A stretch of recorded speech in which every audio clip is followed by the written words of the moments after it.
A seguir, a palavra com o reverendo Miguel Lopes. Nós estamos numa série de parábolas, né? Estamos aprendendo um pouco mais sobre as parábolas. E hoje eu gostaria de começar com vocês. Hoje nós vamos ver as parábolas do capítulo 15. Eu queria que vocês prestassem muita atenção. Se vocês não prestarem atenção, 10 segundos depois para voltar vai ficar um pouco difícil, tá? Então mantenha sua mente cativa aí a ouvir a palavra do Senhor, tá bom? Vamos abrir Lucas capítulo 15, deixar aqui aberto e a gente vai trabalhar. Senhor, nós estamos aqui na sua casa nesse domingo. Deus, nós te glorificamos por todas as coisas que o Senhor tem feito. Até aqui o Senhor tem nos ajudado, tem nos dado fôlego para te glorificar, tem nos dado fôlego, Senhor amado, para viver essa transformação do coração que foi operada dentro de nós, esse novo nascimento, aquilo que Jesus falou para Nicodemos, é necessário nascer de novo. E nós te glorificamos, Pai, e bendizemos o teu nome. Muito obrigado, meu Rei. Amém, Senhor. Amém, Pai. Hoje, gente, nós vamos falar um pouco sobre um pai que não desiste, tá? Sobre um pai que não desiste. Tem muito pai que desiste, né? O que mais tem é pai que desiste. Uns desistem no começo, outros desistem no meio e outros muitas vezes desistem no fim. Mas tem muito pai que desiste.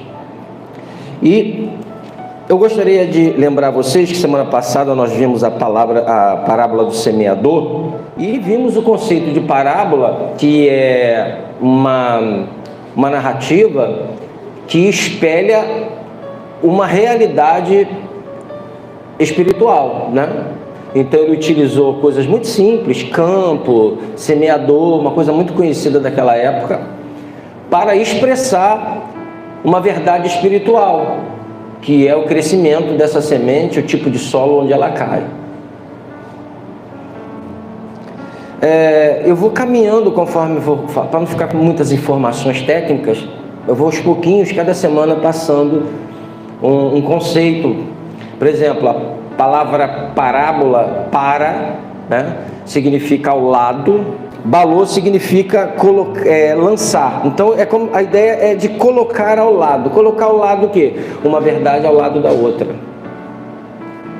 Ok? Então uma verdade de um fato em si com uma verdade que ele narra, um paralelo espiritual a expressar. Isso é muito interessante. O pessoal que gosta de matemática aqui, né? A gente tem o homônimo também dessa palavra parábola na matemática, mas especificamente na geometria. Quem gosta aí, beleza, mas aqui é outra parábola, tá? Vimos também que, ao contrário do que muita gente pensa, a parábola basicamente Jesus não falou por meio delas para facilitar o entendimento, né? Não foi especificamente para isso, pelo menos não é isso que ele fala. Veja comigo Mateus 13, do 13 ao 16, ele explica justamente qual foi a razão que ele falou por parábolas. Ele diz assim: aproximaram-se de Jesus todos os publicanos, 13 a 16, tá? 13 a 16, isso. Por isso falo com eles, ele afirmando, por isso falo com eles por meio de parábolas, porque vendo não veem, e ouvindo não ouvem, nem entendem.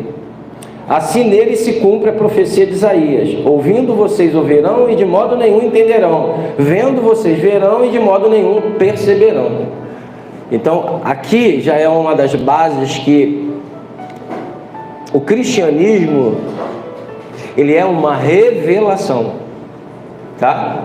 Você não decide acreditar nas proposições bíblicas, nas narrativas bíblicas. É necessário que o Senhor revele isso para você. Abra os teus olhos espirituais. Paulo em Coríntios vai dizer que o homem natural não entende as coisas do Espírito de Deus, porque eles são loucuras. É loucura isso aí. Por isso que é necessário abrir o entendimento, porque na loucura de Deus ele confunde a sabedoria dos sábios, não é isso que nós vimos? Então é necessário que ele abra o seu entendimento, os seus olhos, essa ideia, essa figura, né? Seus olhos espirituais, para que você entenda. E de maneira mais soteriológica, né? Ele mude o seu coração, prepare a sua terra para que você possa ver, a entender o que está sendo pregado. É a semente onde ela cai, ok? E a razão disso era o juízo que viria ainda com uma proporção maior sobre eles, ok? Por quê? Porque esses recebiam a palavra com desdém, com descrença, com apatia. Eles estão ali muito mais para criticar, para refutar, para criticar Jesus.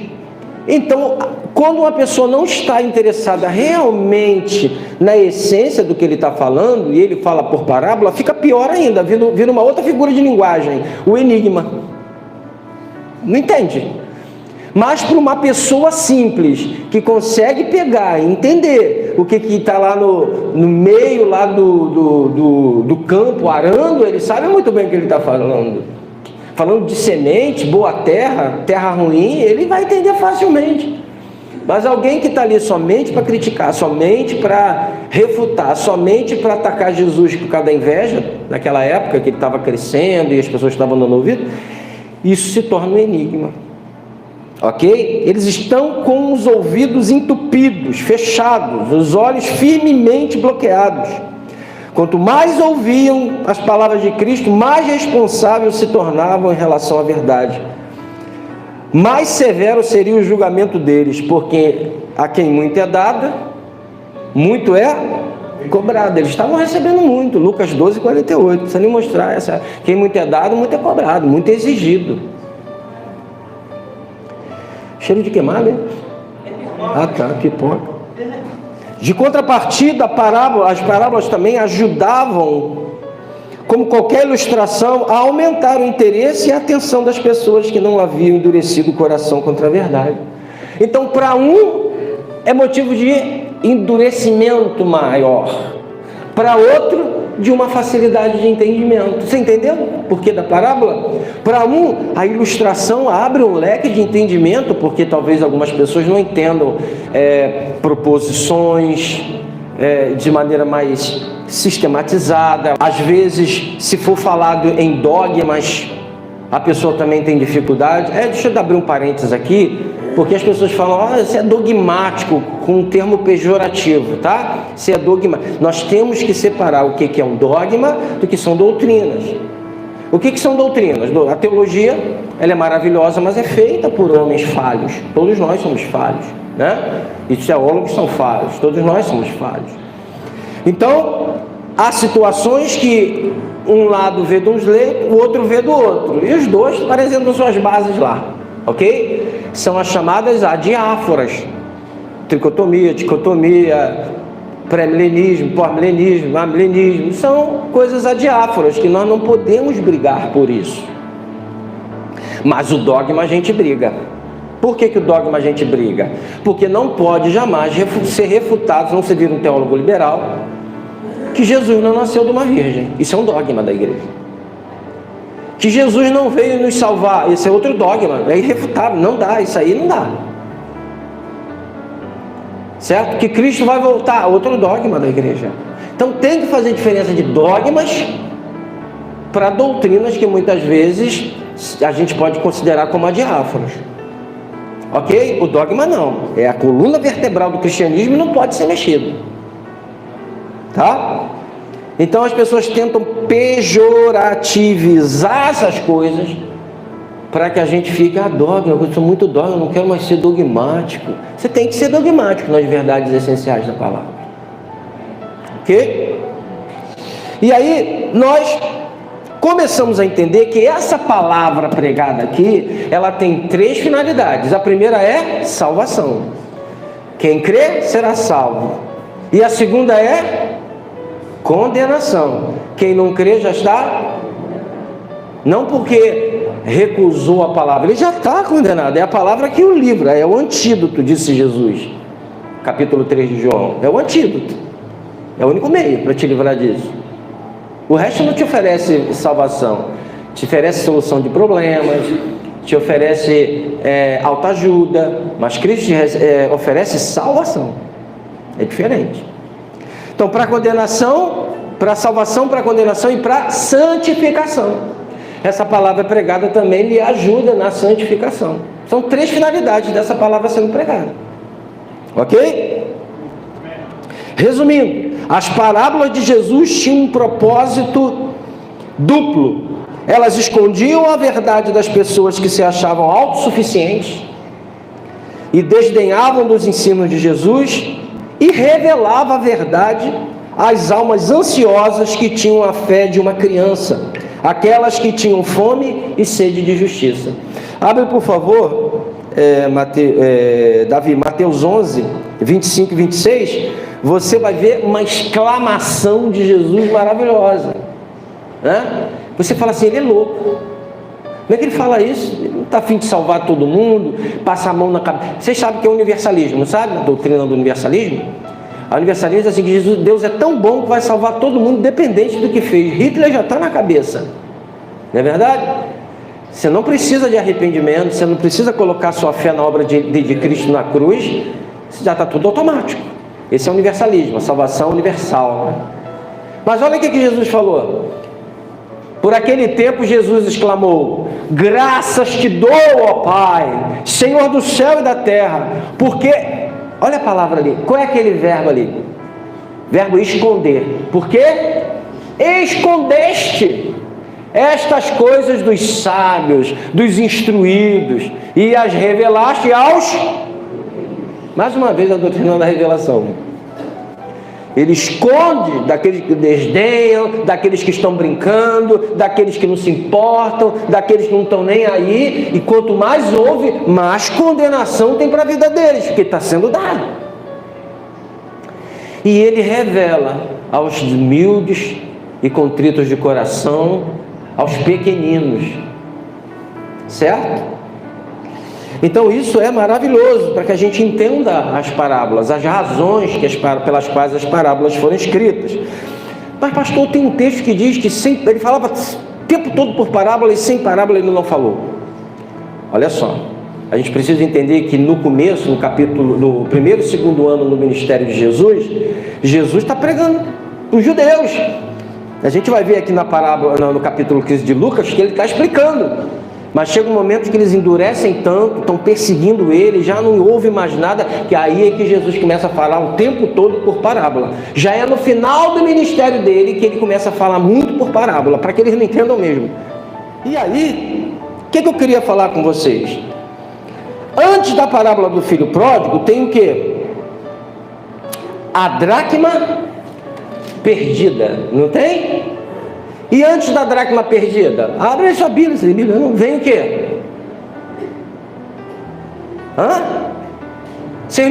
Vocês não têm aí um título na Bíblia de vocês?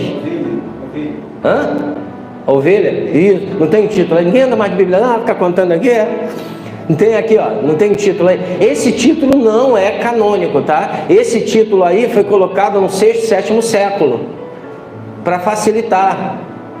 Ok? Isso aí não é canônico, não é sagrado. Esse título é só para ajudar. Muitas vezes esse título atrapalha. Porque você não consegue ler o texto dentro de... Eu vou falar uma palavra feia, não é palavrão, tá? Juro para vocês.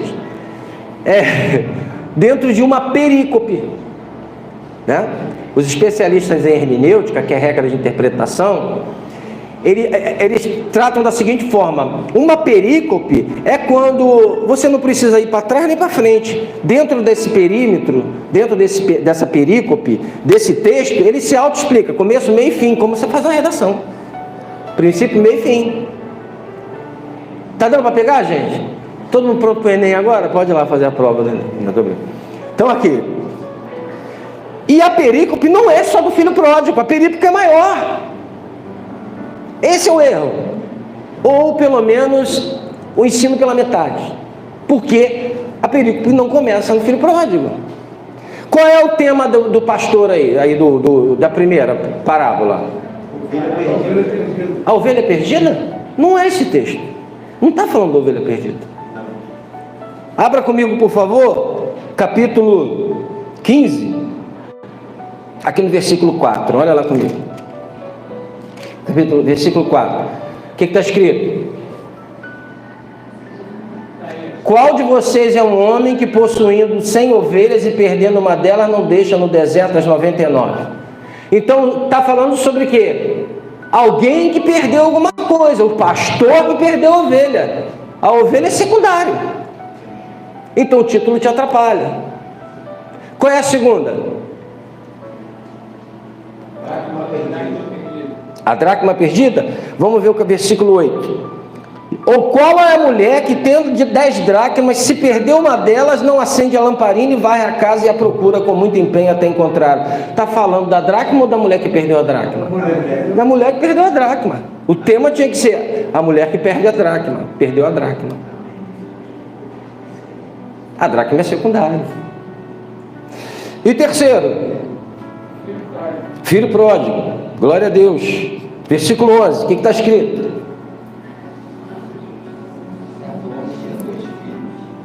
Está falando do filho pródigo ou do homem que tinha 2 filhos? O homem que tinha 2 filhos. Não é do filho. O personagem principal aqui é o pastor, a mulher que perdeu a dracma e o pai que tinha 2 filhos. Então entende como é que esses títulos atrapalham muitas vezes? Porque a ênfase é no possuidor. Naquele que possuía ovelhas, dracmas e 2 filhos. Conseguimos entender? Então eu preciso vir a outras parábolas para que eu entenda o que realmente Jesus está falando ali. E eu só vou conseguir entender quando eu leio. Paula, o que eu falo para vocês, lê um capítulo por dia, bem lido, mastigado, ruminado, pesquisado. Leia um, não leia 10 de qualquer forma, leia um bem feito, que Deus vai falar com você profundamente. Fala para o teu irmão, isso aí. Olha comigo, versículo 1 e 2. Vamos ver comigo aí, versículo 1 e 2. Aqui vai ser o pulo do gato para vocês entenderem. Se vocês perdem isso aqui, vocês não entendem, tá? Aproximavam-se de Jesus todos os publicanos e pecadores para o ouvir. Então se aproximaram de Jesus quem? Publicanos, aqueles que eram judeus, mas trabalhavam para o Império Romano, cobrando hiperimpostos dos moradores. O publicano fazia isso. Alguém que era da própria nação judaica, trabalhando para o Império Romano, que dava uma taxa para ele arrecadar, quanto ele colocasse em cima era problema dele, ele colocava em cima. E ele era um opressor do povo, era odiado pelo próprio povo, né? Jesus é especialista nessas pessoas odiadas, né, gente? Então aproxima-se dele publicanos e pecadores para o ouvir. Os fariseus e os escribas murmuravam dizendo: este recebe pecadores e come com eles. Beleza. Então aqui nós vemos que tem publicanos e pecadores e escribas e fariseus do outro lado. Então, qual é a acusação? Estes recebem pecadores. Está acusando quem? Jesus. Está falando alguma coisa da ovelha, da dracma ou dos filhos? De Jesus. Quem está sendo atacado? Jesus. Quem vai se defender? Jesus. Ele recebe pecadores e come com eles. Mas qual o problema? Porque naquela época não podia comer sem lavar as mãos. Pastor, qual o problema? A minha mãe mandou lavar a mão quando eu chego da escola, senão não como. Eu mesmo não consigo sair do banheiro sem lavar as mãos. Qual o problema? Tem que ter higiene. Foi descoberto há 100 anos atrás que as bactérias que causavam doença, mesmo ali num processo de cirurgia, é porque a mão estava suja, as mãos estavam sujas. Por isso que o médico usa luva. Mas só que eu digo para você, não. Naquela época, quando alguém colocava a mão no local, se um publicano, um pecador, um samaritano tivesse colocado a mão ali, e eu, judeu, santarrão, colocasse a mão ali, o pecado dele passava para minha mão. E aí eu ficava impuro, porque eu botei a mão no lugar que um pecador colocou.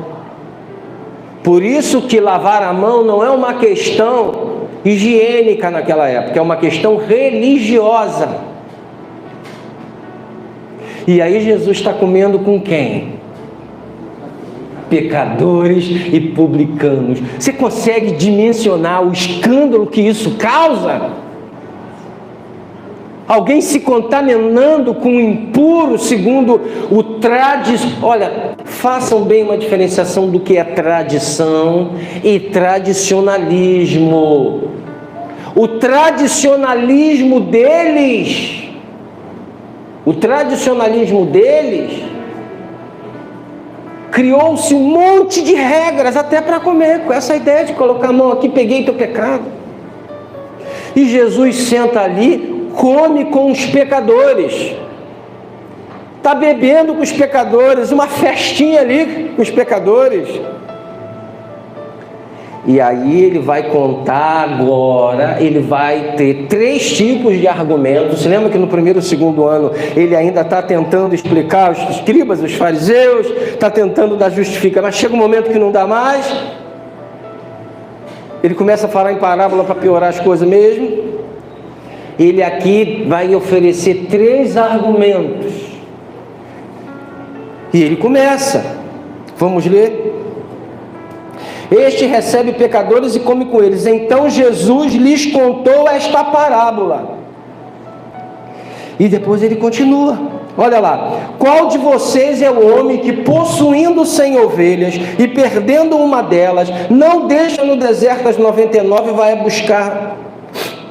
busca da que se perdeu até encontrá-la? E quando a encontra, põe-na sobre os ombros, cheio de alegria, e indo para casa, reúne os amigos e vizinhos, dizendo: alegrem-se comigo, porque achei a minha ovelha perdida. O que Jesus está fazendo com aquelas ovelhas perdidas ali, aqueles publicanos e pecadores? Se alegrando. E ele está dizendo, está falando uma parábola, está colocando uma verdade real, espelhando com uma espiritual, para explicar uma espiritual. Ele continua: digo a vocês que assim haverá mais alegria no céu por um pecador que se arrepende do que por 99 justos que não necessitam de arrependimento. Ele até, na verdade, é hilário aqui, né? Porque, na verdade, os judeus também precisavam de arrependimento. Mas eles conheciam os oráculos, eles estavam andando ali nas práticas religiosas, e esses publicanos e pecadores estavam como? Vivendo a vida de qualquer jeito. Somos nós, irmãos. Somos nós, antes de conhecer a Cristo, largado, fazendo a sua própria vontade, não tendo o caminho dele como luz para a nossa vida, ok? Como lâmpada para a nossa vida, trilhando o caminho dele. Nós andávamos assim, e o Senhor foi lá, nos resgatou, usou um irmão para pregar, usou uma irmã para pregar, mas é Ele quem traz. Aqui não está falando que o pastor, a analogia aqui é do pastor, é com Deus. Ele deixa 99 e vai buscar. E não tem aprisco aqui não, tá, gente? Aprisco é outra passagem lá de João, onde a gente fala que deixa 99 no aprisco, não tem não. Ele continua aqui. Outra parábola. Ou qual é a mulher que, tendo 10 dracmas, se perder uma delas, não acende a lamparina, varre a casa e a procura com muito empenho até encontrá-la?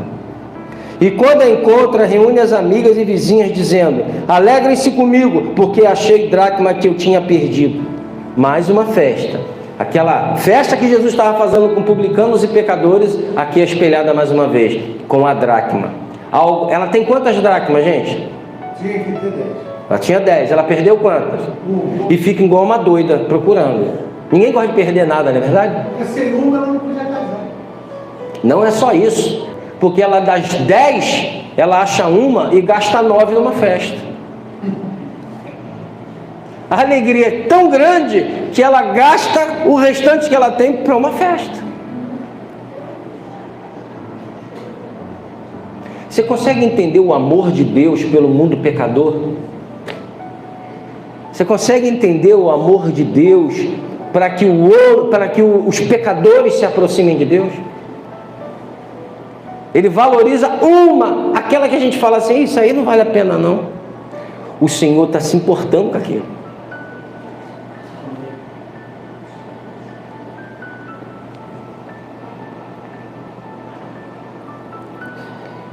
Eu afirmo a vocês que a mesma alegria, de novo, existe diante dos anjos de Deus por um pecador que se arrepende. Então não dá para pregar universalismo, não dá para pregar a teologia da prosperidade aí. As pessoas estão pregando na igreja, não pregam o arrependimento. Como é que você entra no reino de Deus, gente? Através da fé no que Jesus fez na cruz no teu lugar, te substituição. São as doutrinas bíblicas. Através da obra que ele fez na cruz do Calvário e pelo arrependimento. Você precisa, o Espírito Santo, a palavra do Senhor vai dizer que ele gera dentro de você a convicção do pecado, da justiça e do juízo. Do pecado que você vê, Senhor, eu estou tão longe de ti. Não se compare com nenhum traficante, não se compare com nenhum tipo de pessoa degenerada. Você tem que olhar para Cristo. Você tem que olhar para os 10 mandamentos e ver quantos deles você quebra. Quando você olha para os 10 mandamentos, amarás a Deus sobre todas as coisas, a primeira coisa que a gente sabe é que a gente não ama a Deus sobre todas as coisas. Enquanto Ele não regenera o coração, a gente não ama. E aí você olha para aquilo ali, você olha para você, e você fala, eu estou longe dos mandamentos do Senhor, tem quebrado. E aí você entende por que Jesus teve que vir. Porque se ofende o pai, a parábola do filho pródigo, ele não ofende o pai.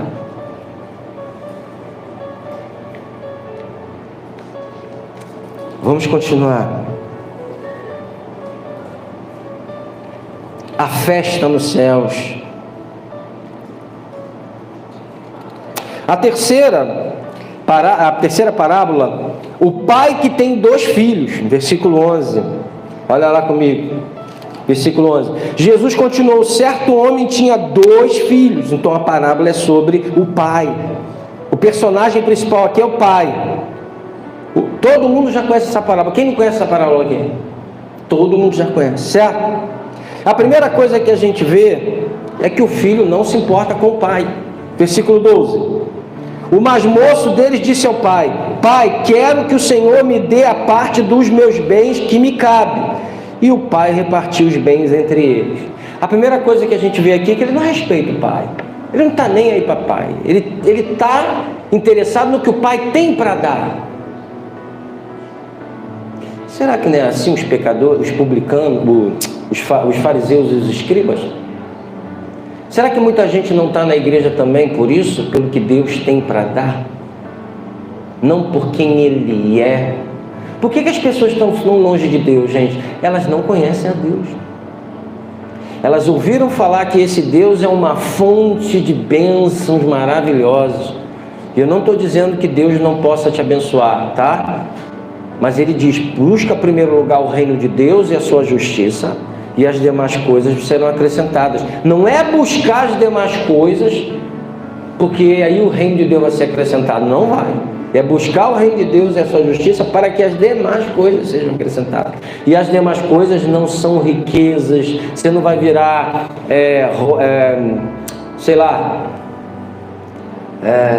Cristiano Ronaldo, um sheik das Arábias. Você não vai virar. Ele vai suprir cada uma de tuas necessidades. Sim, Ele vai. Ok? Se Ele tiver para você ser uma pessoa abastada financeiramente, amém. Porque o problema não é ter dinheiro, é o dinheiro te possuir. Esse que é o problema. Tem muita gente que o dinheiro possui, né? Nós olhamos para ele, ele continua. E o pai repartiu os bens. Gente, tem 3 tipos de pai. Qualquer um esperaria que esse pai falava o quê? Que isso, rapaz? Tá doido? Meu pai falava para mim, se trabalhar come, se não comer, se não trabalhar não come. Outra coisa que eu vou te dizer, rapa pé daqui, meu irmão. Você tem que trabalhar, eu era pequeno, com 11 anos, estava trabalhando, tu vai trabalhar também. Esse pai fala isso? Você imagina se Deus viesse a requerer alguma coisa da gente, para nos derramar a sua graça? né? Ele não fala isso. Tem outro pai: filho, vou te dar, olha, mas cuidado, tá? Não vai fazer besteira. Aí dá e vai. Só que esse pai aqui, que simboliza Deus, o que ele faz? Ele dá. Simplesmente dá, vai. Vai. Não quer dizer que ele não se importe. Sabe, tem algumas coisas que a gente já decidiu antecipadamente e ninguém vai mudar. Não vai tirar da nossa cabeça. Tem coisas que não adianta tentar dissuadir. Você já pode ver Cristo encarnado e você não vai ouvir. Não tem umas questões assim na nossa vida que pode qualquer um falar que a gente não quer mudança? Você não está afim e acabou.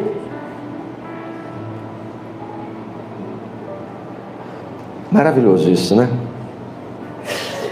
E aí, continuando. Passado não muitos dias, o filho mais moço, juntando tudo que era seu, partiu para uma terra. Dinheiro no bolso, vai ficar em casa fazendo o quê? Vai, né? Quer curtir a vida, quer ir para as baladas, quer curtir o mundo, quer ir para a Fashion Week. É ou não é? Eu quero viver a vida do meu jeito, dissolutamente. Eu quero é curtir, porque a vida é uma só. Ficar em casa, eu quero é curtir, quero beber. E aí com a bebida vem outras coisas. E aí um abismo vai chamando o outro, não é verdade? É esse filho. Só que uma coisa, o escândalo aqui, como nós vimos, não é o filho ter saído, foi a postura do pai, pô. O pai, ele simplesmente entrega. Naquela época, e até hoje, você só recebe uma herança quando tu morre, né? O cara não queria nem saber, vai embora. Muito interessante essa passagem. Agora, no versículo 18, depois que ele tenta viver a vida do jeito dele, e maioria das vezes não dá certo, não é verdade? É mais fácil tu sair de onde você mora duro igual o coco e acrescentar alguma coisa do que sair de onde mora cheio de dinheiro e ir para outro lugar. Raramente dá certo, geralmente tu perde tudo, né? Quanta gente aí saiu do zero, ganhou na loteria, perdeu tudo. A pessoa simplesmente se deslumbra. A menina gordinha, 130 quilos, faz uma bariátrica. O que acontece com a cabeça dela? Nunca ouviu que a pouco todo mundo na rua, opa, queria ter, olha, passa do lado dela com a mãe, né? Queria ter uma sogra dessa. Não é assim? Hein? Aquele André Marques teve que fazer tratamento, o Rassum teve que fazer tratamento, porque a cabeça pira. A cabeça pira. A pessoa está acostumada a ser só mais um daqui a pouco. Quantos jogadores? Duro igual o coco, tadinho. Aí começa a jogar bola, ganha dinheiro. O que eles fazem com o dinheiro? Arruma um monte de mulher, toma um monte de processo dele. Agora estão aí na sarjeta duro porque não soube trabalhar o dinheiro. Não é assim? Então, raramente essas erupções na nossa vida, elas dão certo. É uma mudança muito drástica. Você rompe com um estilo de vida e entra no outro do nada. Poucas pessoas sabem lidar com isso. Pouquíssimas. É melhor nunca ter do que ter e perder. Qualquer coisa. Melhor do que nunca ter dinheiro, abastado, pior, aliás, é ter e perder. É verdade? Ninguém gosta de perder. A gente precisa ler essas coisas. Então ele não honra o seu pai. Ele, na verdade, na hora que ele cai a ficha dele, olha o versículo 18, o que fala? Vou me arrumar, voltar ao meu pai e lhe dizer: pai, pequei contra Deus e diante do Senhor. Já não sou digno de ser chamado seu filho. O pai ensinou, fez devocional com ele. Esse pai fez devocional com ele pelo menos 3 vezes na semana. ensinou a palavra para ele. Não é esse pai que deixa o filho ser criado sem ensinamento, sem conhecimento da palavra, não, igual batata. Não, esse pai perdia as noites ensinando, lendo a palavra, fazendo culto doméstico em casa. Esse pai se importava com a salvação do filho.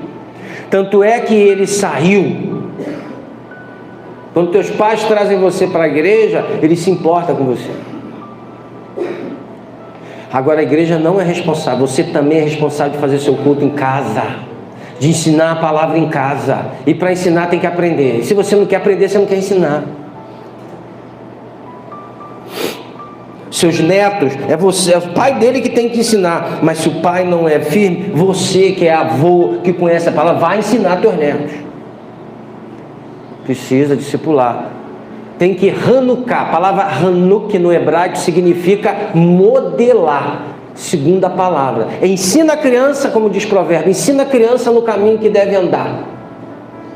É Hanuk, modele a criança. Não é pegar o cinzel e para você, na época, no período judaico, lá até hoje é assim, as crianças já iam sendo levadas a uma profissão, não é isso? Pessoas, antigamente também os pais já iam ensinando a profissão. Os pais não querem ter trabalho de modelar seus filhos. Terceiriza para a igreja, terceiriza para a creche da escola. Ai, tô cansado. Ai, minha cabeça. Tu vai ser cobrado por Deus, belezinha. Tu está pensando que Deus não vai cobrar de você, não? Ou se já não está cobrando, porque você é relapso com a educação do seu filho, bíblica. Você terceiriza para os outros. Você é o pai, você pariu, você virou os olhinhos. Você que tem que segurar. É teu filho. Responsabilidade tua. Deus não vai cobrar da creche, não vai cobrar da escola bíblica. Se ensinou, beleza. Não vai cobrar, vai cobrar de você, belezinha.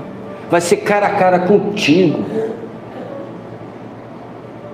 Ah, mas eu... Sem desculpas.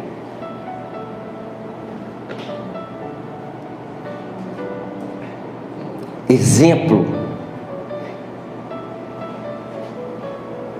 conhecimento da palavra. Gente, é muito sério isso, gente. Isso é muito sério. Eu sou o primeiro instrumento. Quem converte é o Senhor, mas eu sou o primeiro instrumento na vida dos meus filhos.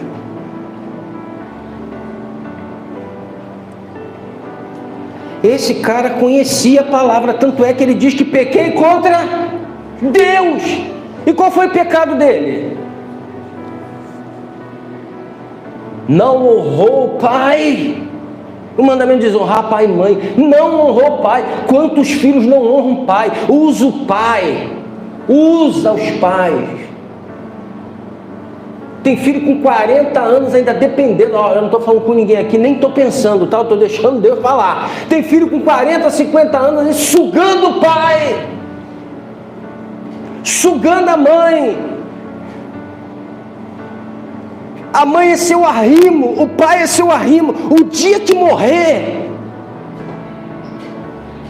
não sabe o que fazer da vida. Gente, a minha mãe me criou com super proteção também. E eu dou graças a Deus hoje, porque claro que eu não queria que minha mãe estivesse aqui, mas se ela não sai, o Miguelzinho ainda ia existir. Você está entendendo? Porque a minha mãe me protegia, filho único. Não, Miguelzinho não lava a louça, Miguelzinho isso, Miguelzinho aquilo. Graças a Deus que Deus me levou, tirou o meu arrimo, isso era o propósito dele. E me jogou no quartel. Eu aprendi muita coisa lá. Graças a Deus. Senão seria o quê? Então, gente, esse jovem, ele volta e se arrepende. Ele sabe que pecou contra Deus. Ele quebrou o mandamento de honrar pai e mãe. Chega uma hora que é o filho que tem que ajudar os pais. São os filhos que tem que abençoar a mãe. Não é ficar, mãe, não deu para pagar a conta de luz esse ano, não. Eu sei que existem momentos que a gente precisa, óbvio, né? óbvio, mas são os filhos que têm que se levantar para ajudar os pais. Casou, a responsabilidade agora é lá, certo? Mas isso não quer dizer que vai ter condições e não vai ajudar. Se não tiver, beleza, ajuda da forma que puder. Mas honrar pai e mãe é forever. Ok? Ou vai fazer como os judeus: ah, não posso ajudar meu pai e minha mãe não, porque isso aqui é corban. O que é corban? Uma oferta para o Senhor. Deus não gosta de sagrada disso não. Não dê dízimo aqui, não dê oferta nessa igreja, se você tiver alguém que você precisa ajudar dentro da sua casa. Não dê. Não dê. Vai abençoar a sua casa que está precisando lá. Não é o deitão não, tá? Eu estou falando daquele que realmente está precisando. Você não vai ouvir isso em lugar nenhum não, tá? Mas não vai mesmo. Mas a gente precisa ser bíblico. É igual a pessoa está no pecado, né? Está com problema com o irmão, não, a palavra do Senhor diz: deixa aí no altar, vai se acertar com a pessoa primeiro, depois você dá. A gente faz tudo errado. Tem gente recebendo dinheiro do bandido, né? Está tudo errado. Errado mesmo, não tem nenhum problema de falar que está errado. Está errado. Não é assim que o Senhor quer. O Senhor não trabalha com somente as suas atitudes externas. Tem que ser acompanhada pela atitude interna. É muito profundo isso. Ele dá uma festa pelo retorno do filho. Olha o versículo 21, 15 e 21. Que coisa linda, hein? Diz assim: e o filho lhe disse: pai, pequei contra Deus e diante do Senhor, não sou digno de ser chamado seu filho. O pai, porém, disse aos servos: tragam depressa a melhor roupa e vista nele, ponham um anel no dedo dele e sandália nos pés, tragam e matem um bezerro gordo, vamos comer e festejar, porque este meu filho estava morto e reviveu, estava perdido e foi achado. E começaram a festejar. Está entendendo a terceira festa aqui? Qual é a festa que Jesus está fazendo lá? Está comendo e bebendo com pecadores. E ele fala, ele conta 3 parábolas para argumentar contra a posição deles. Pegaram isso ou não? Pegaram isso? E agora? Agora ele vai falar do filho mais velho. O filho mais velho fica irado. Eu sempre estive aqui, gente. Eu sempre ajudei. Eu sempre varri a casa. Eu sempre cuidei do quintal das galinhas. Eu sempre levantei agora. Aí teu filho aí que se mandou com dinheiro, que não tinha nem direito, agora volta, o senhor dá anel. O senhor manda matar um cordeirão para fazer um churrascão. O senhor manda fazer coisas maravilhosas. E eu que sempre fiz as coisas certas. E eu que nunca fiz besteira, nunca te envergonhei, sempre te honrei. Não vou para esse negócio não. Quem é esse, gente? Escribas e fariseus. São os escribas e os fariseus. Pegou? Por que Jesus está falando essas parábolas? São os escribas e os fariseus dizendo: ele come com pecadores. Se você ouvir alguém pregando só do versículo em diante, a parábola do filho perdido, né, que não é, na verdade é o pai que tinha 2 filhos, você fala assim: dá para você pegar do início para explicar o porquê que ele está falando dessa parábola? Porque tem um contexto. O contexto, ele está trazendo argumentos contra os escribas e os fariseus, que está acusando ele de sentar com os pecadores, no versículo 1 e 2. Ok? O filho mais velho, como os escribas e fariseus, reclama dessa festa. Verso 30. Mas quando veio esse seu filho, que sumiu com os bens do Senhor, gastando tudo com prostitutas. Tem gente que gasta tudo com prostíbulos, né? O Senhor mandou matar o bezerro gordo para ele. Então o pai respondeu: meu filho, você está sempre comigo, tudo que eu tenho é seu. Mas era preciso festejar e alegrar-se, porque este irmão estava morto e reviveu, este estava perdido e foi achado. Que parábola maravilhosa quando a gente entende de verdade. O Senhor está falando, olha, os meus eu vou buscar, as minhas ovelhas eu vou buscar, eu vou mudar o mundo, eu vou rodar o mundo, mas eu vou buscar. E como ele fez isso? Enviando o filho dele. E o filho dele enviando os apóstolos e nos enviando. Somos nós que pregamos. Que coisa maravilhosa, que privilégio, que privilégio. Esses publicanos e pecadores somos nós que fomos resgatados. É conosco que um dia Jesus sentou e festejou. Quando nós o recebemos, quando nós fomos transformados, foi uma festa no céu. Houve festa no céu naquele dia. Há 32 anos ele chamou um rapaz de 24 anos, que trabalhava em boate, com um vazio terrível. Ele chamou e ele transformou, ele sentou e cenou com ele. Há 32 anos ele chamou esse rapaz que vos fala. Há 32 anos. Irmãos, não há pai que não erre com os filhos, mesmo tentando acertar. Todos nós falhamos. E tem muita gente, às vezes, isso para mim também, que a gente fica buscando aonde a gente errou, não é verdade? Por que está fora? Por que isso? Aonde eu errei? Não é isso? Eu vou falar uma frase para vocês aqui que me impactou muito quando eu ouvi a primeira vez, que não é minha. Não é minha. Mas me impactou muito. Nenhum filho sai dos caminhos de Jesus pelas falhas dos seus pais. Ele sai do caminho de Jesus por causa da idolatria do seu coração. Vou sintetizar mais. Não é o pai quem desvia um filho, é o filho que encontrou um ídolo para ele.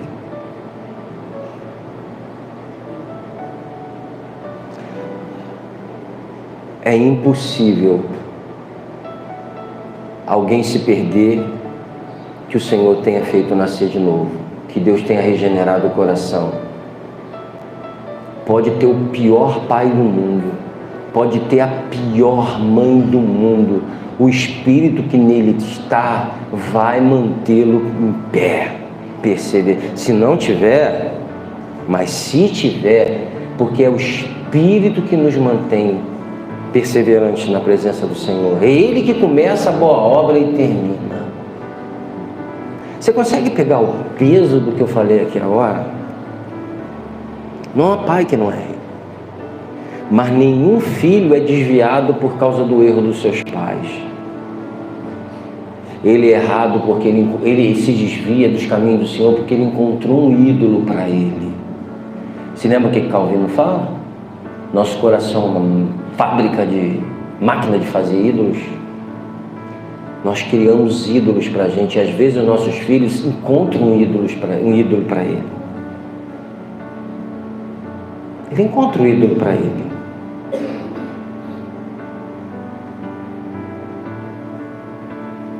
Se o Lucas fosse depender do pai e do avô dele para estar na presença do Senhor, não é o pai que desvia o filho, é o filho que encontrou um ídolo para ele.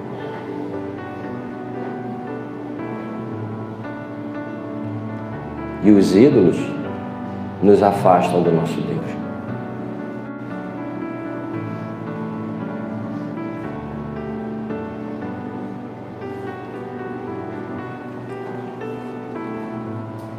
Senhor, nós te agradecemos pela Tua palavra. Te damos graças porque sabemos que quem busca é o pastor. Quem procura é a dona da dracma. E quem possui os filhos é o Pai. Nós queremos te agradecer, Senhor, porque por mais que erramos, sabemos que não depende de nós 100%, porque somos falhos. E se o Senhor fosse colocar todas as suas fichas em nós para fazer alguma coisa pelos nossos filhos ou por alguém, a sua obra estava fadada ao fracasso, porque somos falhos demais. Mas te agradecemos porque o Teu Espírito começa a boa obra e termina. Porque é Teu Espírito, Senhor, que convence os nossos filhos. Às vezes não é na nossa hora, às vezes são anos. A mãe de Santo Agostinho, Mônica, orou 30 anos para que Agostinho viesse encontrar Cristo. 30 anos, todos os dias, orando para que Deus transformasse o coração dele. E orou 20 anos para que Patrício, seu marido, viesse conhecer também a Cristo. E nós não podemos desistir dos nossos filhos. Mas pode ser que eles não sejam daqueles que são para a salvação. É triste. Porque a pior coisa que tem é nós amarmos profundamente uma pessoa e querer passar a eternidade com ela como Cristo nos prometeu, e saber que isso não vai acontecer. E pior ainda, muitos não conseguem nem experimentar a presença dessas pessoas aqui ainda na terra.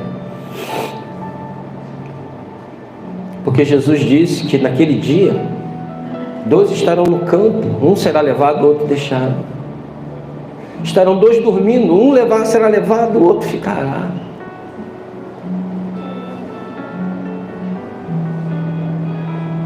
Que nós possamos entender que por mais que nós façamos, por mais que venhamos ser super protetores, se o Senhor não fizer, em vão nosso trabalho. Que o Senhor traga as suas ovelhas. Que o Senhor encontre a dracma que está perdida. E que Ele faça voltar o filho pródigo, para que haja festa no céu.